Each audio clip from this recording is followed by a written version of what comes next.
Hello, welcome back to BlenderSushi Live Noding. In this video, I'm going to explore dynamic paint using animation nodes. I think I've touched this part, but I probably haven't gone too far with it. It's the idea of using multiple brushes and the dynamic paint of Blender. So it's pretty simple actually. You probably already know how to do this. To make it more interesting, maybe I use I can use torus or icosphere. I'll use icosphere for now. I was gonna use torus, but it's okay. AN dynamic paint multiple brush.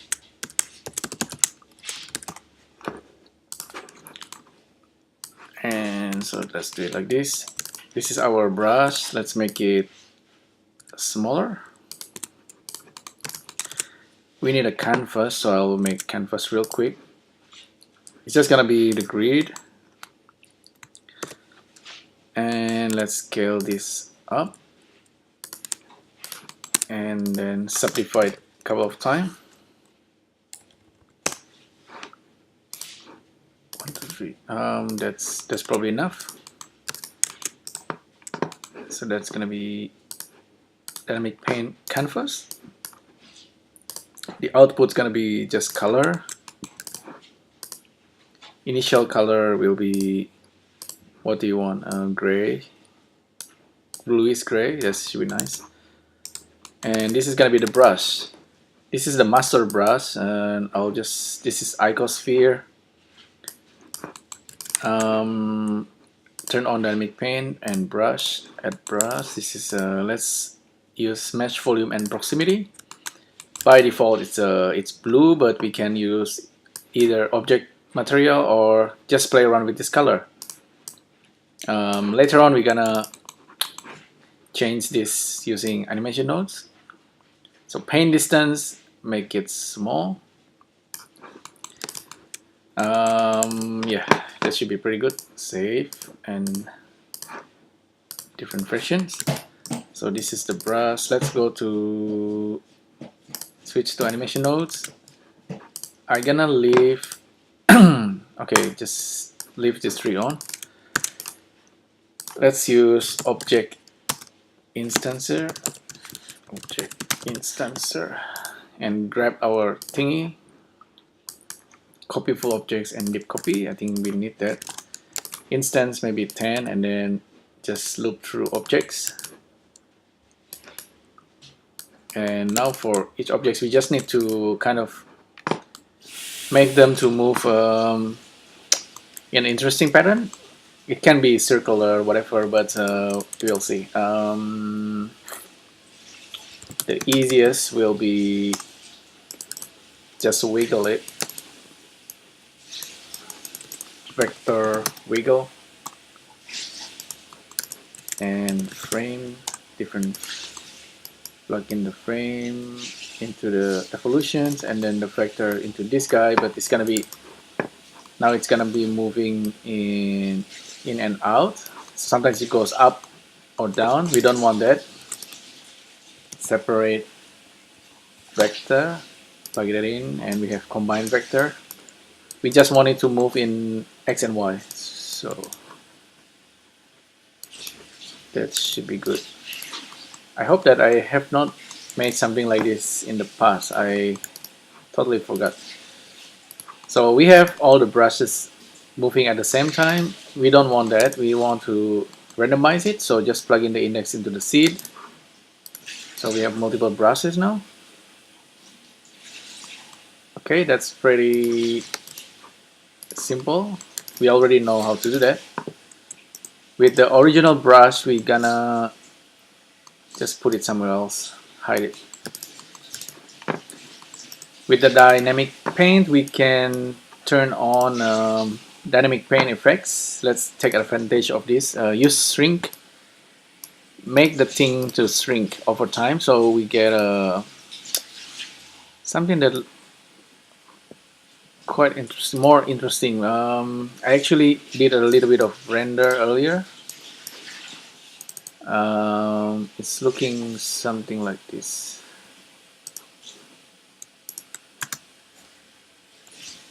So bunch of objects, and you can see there's a nice trail over there, and they are all colorful. Let's make it colorful for now. It's gonna be these objects, the brushes, this thing. Let's copy the path. Right click, copy data path, and object attribute output here. Paste the data path. It says modifiers, dynamic paint, brush setting, paint color. I like it how everything is very kind of very tidy and kind of obvious all across Blender. Let's combine color. This is the nodes that's gonna generate the color. The color, if we plug this in, it will complain value has wrong type. It's expecting RGB because the alpha is separate. So I will separate color. In the previous live noding, in the past, I forgot about this node, so I need to make like a script node for that, but we can actually use this. This guy is expecting RGB, so combine it back as the vector, red, green, blue. Plug that in. So now it's not complaining, it's black now. But if we maybe change to HSV and then increase the saturation and value, we will get red, because red is hue of 0 is red, and then you can change the color. So if we keep changing the color, we get this kind of crazy rainbow color. But we probably want a different color for each brushes, not the same color for every brush. So in order to do that, just plug in. You can get a rainbow color, but you can also use a random number. Plug the index into the seed, min and max 0 to 1, doesn't matter. Plug it into the hue. Okay, now we get this. What's cool about this is we can also increase the value over 1. I just noticed this, and then it will become like a additive sort of, maybe 1.3, and saturations maybe a little bit lower. Looks like the brush size is a little bit big, and let's check our grid. We can subdivide it one more time, and so we have that happening. If you want full speed, we can go to 3D view full and then Alt A here. That's the full speed basically. With the node editor hidden, this is really pretty fast. And if we bring back the properties panel, properties, dynamic paint, the brush size is all depend on this guy. The paint distance, maybe I can reduce the paint distance as well. Let's stop this, right click, copy data path, go to compositing and paste this there. For every object, the value we can give it a float input, give it like 0.4. It's gotta be smaller. 0.2, I don't know. Paint distance. Yeah, it should be smaller now. It's quite nice. And what else we can do? We can also reduce the opacity. Remember, the color is just RGB, so we can also use this.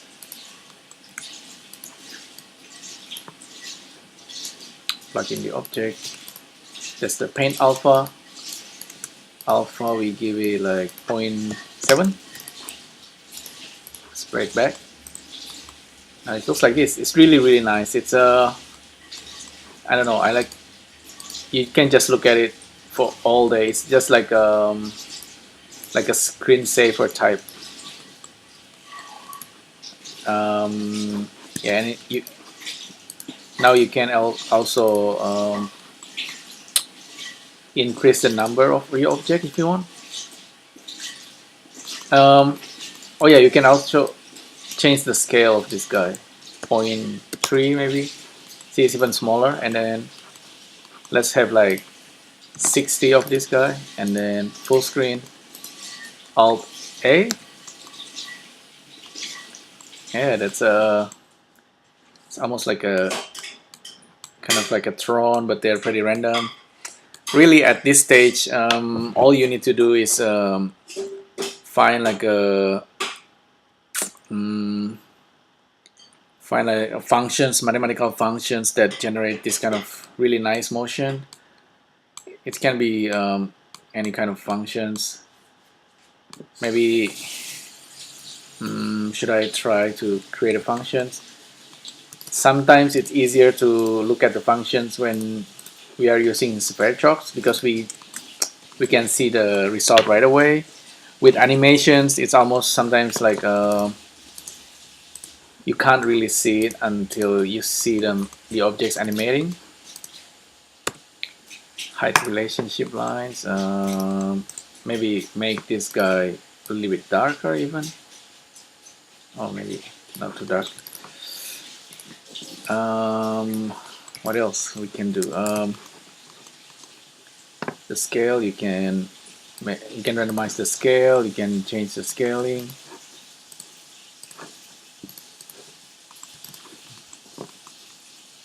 Limiting the rotations.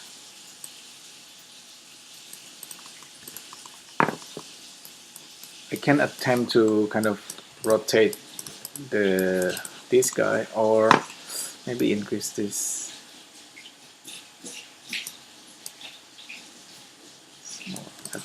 Faster speed. Alt A. See, it's more random now. If we actually if you want to hide the brush real quick, you can there's a quick trick here in animation nodes. You can just object visibility output and just hide this, plug the objects, and they're hidden. Back to 3D view, and it's like that. Quite neat. And if you actually, currently it's using the vertex color, but if you render it out with a anti-aliasing, and then it's gonna look much better. Maybe I can try to do that. So 3D view full, and then I need to basically unwrap the UV for the grid. And once I've done that, select the canvas, and then the output, change it to, instead of vertex, we're gonna use image sequence. Now we cannot see the result anymore. Let's bake it as 1024 or 1200. It's okay. Anti-aliasing, start and end frame, maybe 50 frames only. Substeps can be important if the object's moving too fast. Maybe give it substeps and assign the UV and bake image sequence. You can actually have alpha channel here if you make this guy transparent. Let's see the motion. At the moment, there seems to be moving too fast, too erratic. Maybe reduce it. 2.4. Yeah, something like that. Should be good. Bake image sequence, and then let's wait for a few seconds.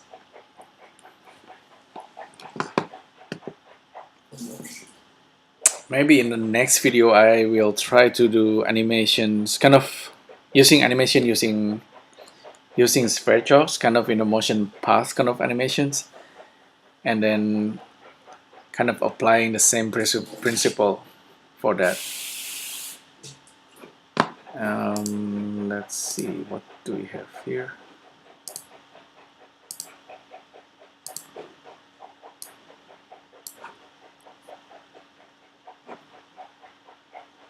It's 10%. I think it starts to render now.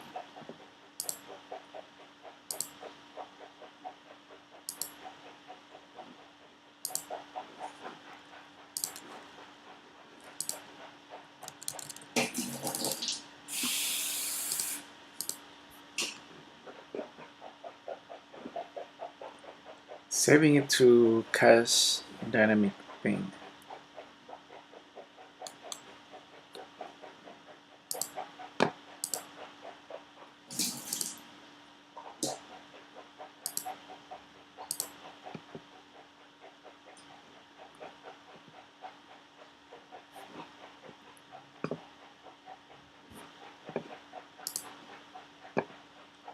Preparing UV surface.